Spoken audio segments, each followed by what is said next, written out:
Hi friends, कैसे हैं आप लोग। आप देख रहे हैं शाही पाठशाला और मैं हूं बीके सिंह। 66वें बीपीएससी मेंस एग्जाम के जीएस पेपर 2 के दो महत्वपूर्ण प्रश्न मैं आपके बीच लेकर आज आया हूं। इससे पहले मैंने जीएस पेपर 1 और पेपर 2 के भी इम्पॉर्टेंट प्रश्न आप लोगों को दे चुका हूं। उम्मीद करता हूं उन प्रश्नों को आप बहुत अधिक तवज्जो दिए होंगे, क्योंकि मैंने जो प्रश्न दिया है वह बहुत ज़्यादा इम्पॉर्टेंट है। आप जितना पढ़े हैं उनमें से इन प्रश्नों को प्राथमिकता देते हुए पढ़ाई कीजिए। आज भी मैं आपको जो दो प्रश्न देने जा रहा हूं यह बहुत इम्पॉर्टेंट है, लेकिन आज मैं आपको बताने जा रहा हूं क्या करें कि 18, 20, 22 मार्क्स के बदले जो आप आंसर राइटिंग करते हैं उसमें मैक्सिमम संभव होता है कि 18, 20, 22 से ज़्यादा नंबर किसी को नहीं मिलता है। तो यहाँ पर क्या करें कि आपको 18, 20 या 22 से के बदले 26, 28 या 30 मार्क्स मिले। आप कितना भी चाह लें तो क्या संभव है कि 8 के 8 आप या कोई और भी जो बहुत अच्छा स्टूडेंट है एक जैसा प्रश्न लिख सके? यह संभव नहीं है। यदि 2-3 प्रश्न में से, अब करना क्या है कि 2-3 प्रश्न ऐसे लिखिए, मिनिमम कम से कम। आप ज़्यादा लिखना में संभव हैं, समर्थ हैं तो कोई बात नहीं, बहुत अच्छी बात है, लेकिन कम से कम 2-3 प्रश्न ऐसे ज़रूर लिखिए जिसमें मिनिमम 28-30 नंबर आपको मिले।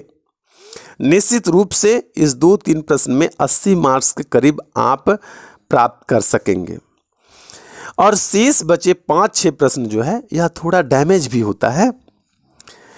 18-20 के करीब मार्क्स भी उठते हैं, तभी इस 6 प्रश्न में आपको 90 से 100 तक नंबर आ जाते हैं। कुल मिलाकर देखा जाए तो 8 के 8 प्रश्न का आंसर राइटिंग जब आप कर देते हैं तो 180-190 नंबर, 200 के करीब नंबर आने के चांसेस हो जाएंगे। लेकिन आप यदि इस बात को प्राथमिकता नहीं देते हैं तो ये भी मुश्किल हो जाता है।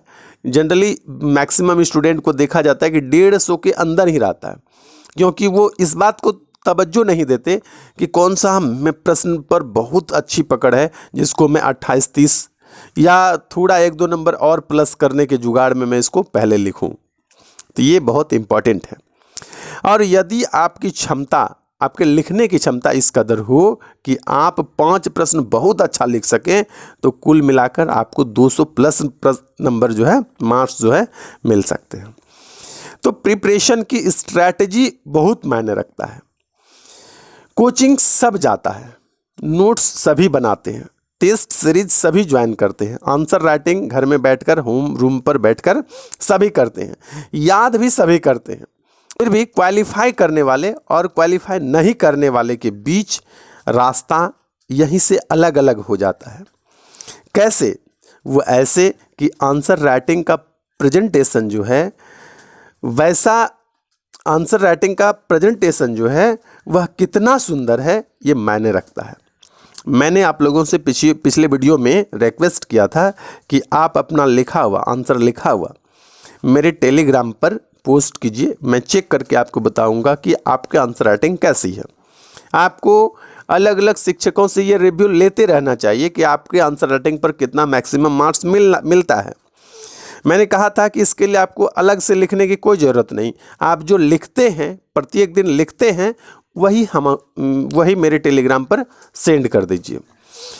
यहाँ पर मैं एक बात और आपके लिए बता देना चाहता हूँ कि आपको ऑप्शनल पर भी विशेष ध्यान देना है। यदि जीएस पेपर 1, पेपर 2 को आप 4 क्वेश्चन दोनों से लिखते हैं तो निश्चित रूप से 2 प्रश्न आपको ऑप्शनल के भी लिखने चाहिए।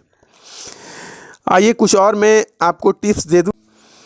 आप में से ज़्यादातर स्टूडेंट सिर्फ और सिर्फ कंटेंट पर कमांड करते हैं, कंटेंट के बारे में सोचते हैं, कंटेंट याद करने के बारे में सोचते हैं।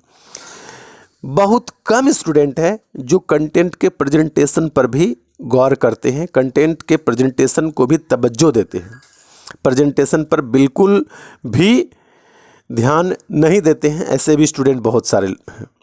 जबकि एक ही कंटेंट के अलग अलग प्रेजेंटेशन के लिए किसी को 18 से 20 मार्क्स मिलते हैं, और उसी कंटेंट का यदि प्रेजेंटेशन अच्छा है तो 28 से 30 मार्क्स भी मिलते हैं।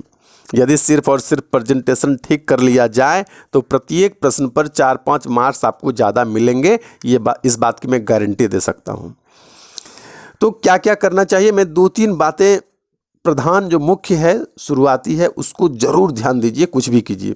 और ये बहुत साधारण बातें हैं, सुनिए। कंटेंट का पैराग्राफ बहुत बड़ा नहीं बनाइए, छोटा छोटा पैराग्राफ में आंसर दीजिए। फालतू बकवास नहीं करें। यदि आपके पास कंटेंट की कमी हो रही हो, आंसर राइटिंग के समय आपको कुछ याद नहीं आ रहा है ठीक ठीक, तो आप क्या कीजिए, उस टॉपिक से किसी अन्य टॉपिक को कोरिलेट कर दीजिए, उसका कंपैरिजन करके बना दीजिए और आप आगे बढ़ते चले जाइए। तीसरा बात है कि आपको जो भी कंटेंट है उसको जो है पॉइंट वाइज याद भी करिए और पॉइंट वाइज प्रेजेंटेशन भी वहाँ पर दीजिए, लिखिए भी वैसा ही लिखिए जैसा आपने याद किया है। पॉइंट वाइज याद कीजिए, पॉइंट वाइज लिख कर आइए। चौथा, जहाँ जहाँ भी संभव हो आप लाइन ग्राफ का प्रयोग अवश्य करें। लाइन ग्राफ का यदि आप प्रयोग नहीं करते हैं तो एक समान जैसे कहानी वाइज लिखा हुआ दिखाई पड़ेगा, लेकिन बीच बीच में आप लाइन खींच खींच के कुछ ग्राफ बना देते हैं, लाइन ग्राफ का प्रेजेंटेशन दिखाते हैं, तो वहाँ आंसर राइटिंग का प्रेजेंटेशन जो है वो आकर्षक दिखने लगता है। निश्चित रूप से 3-4 नंबर आपको अलग से मिल जाते हैं। ठीक है, तो आपको लाइन ग्राफ का प्रेजेंटेशन देना ही देना है। एक तो आपका इससे 2 फायदे हैं, एक तो आपका आंसर आकर्षक हो जाएगा, दूसरा यदि आपका प्रैक्टिस बहुत अच्छा है, समय कम लेते हैं, तो यहाँ पर समय की भी बचत होती है। सभी स्टूडेंट्स का एफर्ट एक ही है लेकिन मार्क्स अलग अलग क्यों, यही मुख्य बातें हैं जो मैं अभी आपको बता चुका हूँ। तो आइए हम आपको 2 प्रश्न आज दे रहा हूँ। जितनी बातें मैं बता चुका हूँ इन सभी बातों को ध्यान में रखते हुए आज मेरे इस 2 प्रश्न को याद कीजिएगा और आंसर राइटिंग करके मेरे टेलीग्राम चैनल पर भेजिएगा। मैं अपने टेलीग्राम का लिंक इसी वीडियो के डिस्क्रिप्शन में दूंगा। तो आइए, या फिर आप मेरे जाकर शाही पाठशाला सर्च करेंगे, वहाँ पर PDF शाही पाठशाला PDF होगा, उस पर आप सेंड कर देंगे। आइए मैं दोनों प्रश्न आपको देता हूँ। पहला है, भारत में बढ़ती ऊर्जा के मांग को देखते हुए ऊर्जा आवश्यकताओं को पूरा करने में नाभिकीय ऊर्जा और सौर ऊर्जा का वर्तमान परिस्थितियों को देखते हुए विस्तार पूर्वक वर्णन करें। ठीक है, यानी सौर ऊर्जा और नाभिकीय ऊर्जा को आपको बताना है वर्तमान परिस्थिति के मद्देनज़र, वर्तमान वस्तु स्थिति को देखते हुए आपको इसको भारत के संदर्भ में, और जिस भी प्रश्न को आप बनाते हैं उसमें बिहार को टैग करना नहीं भूलिए। प्रश्न में ना भी रहे ना तो आप बिहार को टैग करके बिहार की ऊर्जा आवश्यकता को बताना बिल्कुल नहीं भूलिए, बिहार को उसमें जोड़िए ही। ठीक है, आइए दूसरा प्रश्न है, भारत में आपदाओं की बारंबारता से आप क्या समझते हैं? यानी बार बार आपदाएं आ जाती है, बिना समय के आपदाएं आ जाती है, चक्रवातें उठ जाती है, तो इस बात से आप क्या समझते हैं? आपदाओं की बारंबारता को उदाहरणों एवं इसके प्रभावों को बताते हुए बिहार के संदर्भ में इसके प्रबंधन और न्यूनीकरण यानी इसको कम करने के उपाय पर चर्चा करें। तो दोनों के दोनों प्रश्न आपके लिए 66वें BPSC मेंस के लिए बहुत ही महत्वपूर्ण है। मैं उम्मीद करता हूं कि आप दोनों प्रश्न पहले से ही तैयार कर रहे होंगे, तो इसको पॉइंट वाइज फैक्ट वाइज बढ़िया से देख लीजिए, और यह दोनों प्रश्न भी आपके लिए बहुत बहुत बहुत ज़्यादा इम्पॉर्टेंट है, आप इसे भी याद कीजिए। मैं आज आप लोगों का काफ़ी समय ले चुका हूं। मैं अंत में आप लोगों से रिक्वेस्ट करता हूं कि मेरे भी चैनल को सब्सक्राइब कर लिया कीजिए, वीडियो को लाइक कर दीजिए, और किसी भी प्रकार की समस्याओं के लिए आप हमें कमेंट करें, कोशिश करूँगा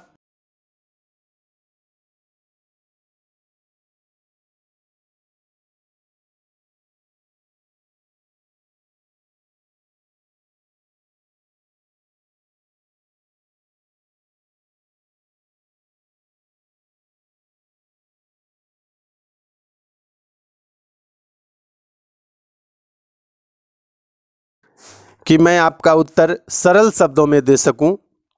बहुत बहुत धन्यवाद।